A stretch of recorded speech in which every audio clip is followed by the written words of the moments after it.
Assalamualaikum warahmatullahi wabarakatuh. Hai, salam sehat. Semoga kabar kalian tetap sehat dan dalam keadaan yang baik. Perkenalkan, nama saya Isma Dwi Suraya dari program studi Sanitasi Lingkungan Program Sarjana Terapan kelas 1C NIM 023 Poltekkes Kemenkes Semarang. Pada kesempatan kali ini, saya akan menyosialisasikan kepada teman-teman semua mengenai berkurangnya CO2 atau karbon dioksida di masa pandemi COVID-19. Saat ini di seluruh dunia tengah mengalami bencana non-alam yang sudah banyak sekali memakan korban jiwa. Bahkan korban jiwanya mencapai ratusan juta. Pasti teman-teman bertanya, bencana apa sih ini?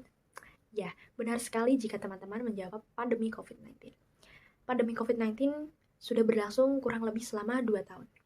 Bahkan setiap hari dan hingga saat ini masih ada saja pasien yang positif COVID-19. Berbagai kebijakan telah diterapkan pemerintah sejak awal munculnya kasus positif COVID-19 di Indonesia. Mulai dari diadakannya kebijakan PJJ atau pembelajaran jarak jauh bagi pelajar, WFH atau work from home bagi pekerja, PSBB, dan hingga saat ini diadakan kebijakan PPKM guna menekan laju penularan dan penyebaran virus COVID-19. PPKM merupakan singkatan dari pemberlakuan pembatasan kegiatan masyarakat. PPKM merupakan kebijakan pemerintah sejak awal tahun 2021 untuk menangani pandemi COVID-19 di Indonesia. Walaupun sebelumnya sudah ada kebijakan lain, yaitu PSBB. PPKM diberlakukan di beberapa daerah seperti di Pulau Jawa, Bali, Sulawesi, dan beberapa pulau lain. Pandemi COVID-19 secara global menyebabkan berbagai negara menerapkan kebijakan pembatasan sosial dan karantina wilayah. Namun, tidak dapat dipungkiri, setiap kebijakan selalu memiliki dampak pada berbagai sektor-sektor lain.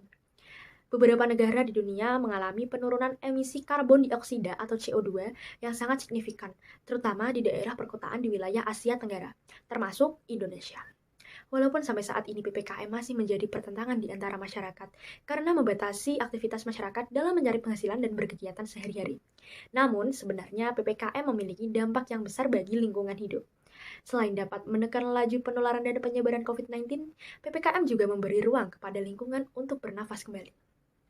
Berkurangnya pembakaran gas hasil bahan bakar fosil, serta kurangnya aktivitas masyarakat di luar rumah. Hal tersebut juga mempengaruhi berkurangnya konsumsi BBM dan berkurangnya penggunaan kendaraan bermotor bagi masyarakat, yang menyebabkan besaran emisi CO2 ke atmosfer berkurang. Menurut studi yang dilakukan oleh Lequere et al. Pada tahun 2020, secara global berbagai negara di dunia meliputi Cina, Amerika Serikat, India, dan Rusia mengalami penurunan emisi karbon dioksida atau CO2 sebesar 8,3% selama pandemi COVID-19 pada tahun 2019 hingga 2020. Selain itu, studi tersebut juga menunjukkan sektor transportasi darat menempati posisi tertinggi dibandingkan sektor-sektor lain, dengan penurunan emisi karbon dioksida atau CO2 secara drastis sebesar 43%. Citra satelit juga mengungkapkan adanya penurunan nitrogen dioksida atau NO2 yang cukup signifikan, yakni gas yang dihasilkan dari pembakaran bahan bakar fosil, seperti asap kendaraan bermotor, asap pabrik, dan lain-lain. Hal tersebut yang menjadi penyebab buruknya kualitas udara. Pandemi COVID-19, terutama pemberlakuan kebijakan PPKM, dapat dijadikan momentum dalam meningkatkan upaya dan strategi untuk menekan besaran emisi karbon dioksida atau CO2 kendaraan bermotor, salah satunya dengan implementasi pembangunan rendah karbon.